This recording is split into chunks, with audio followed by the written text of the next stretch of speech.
Oh, this program is brought to you by Goofy Grape.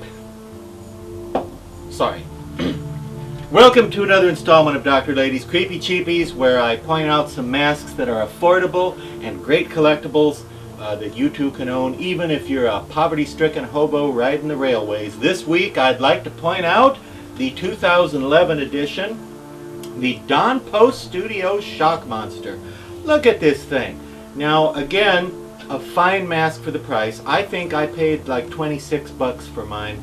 It's a pretty good casting, and one of my pet peeves with manufactured, mass-produced masks is that they tend to be really thin and flimsy. And by the way, folks, if you have a pet peeve, please take it and have it spayed or neutered. Thank you. But this one, pretty good casting, good quality, and I haven't retouched this or anything. It came from Don Post with this nice of a paint job, multicolored. The hair is sort of woven in. It's one of those so the hair won't fall off the mask. Very, very nice for the price. And for those of you who don't know, the old Shock Monster was a very old mask back in the 60s. Who sculpted it? Keith Ward, I think, sculpted the original. If that's not right, I'm sure somebody will correct me. I think it was Keith Ward.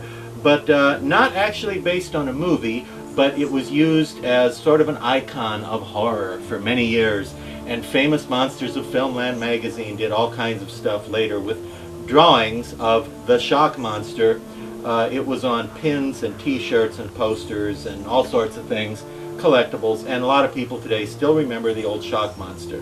Now everybody and his third cousin's uncle's best friend has sculpted their own version of the Shock Monster mask. And this authentic one from Don Post, and by the way, Don Post owns the old Topstone rights, and Topstone was the folks who made the original Shock Monster. Don Post bought Topstone, so this isn't like a rip-off thing. This is an official cool thing. And what a great mask with that big nasty eyeball for in the neighborhood of 26 bucks.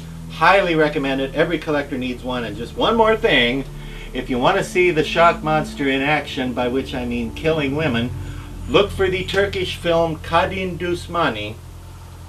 I'm sure that'll come up on screen when I say it. Kadın Düşmanı. Look for that film and you'll see a maniac killing people while wearing an original old school 60s Topstone Shock Monster. And then in the present, order your Don Post Shock Monster. Thank you, and drink responsibly.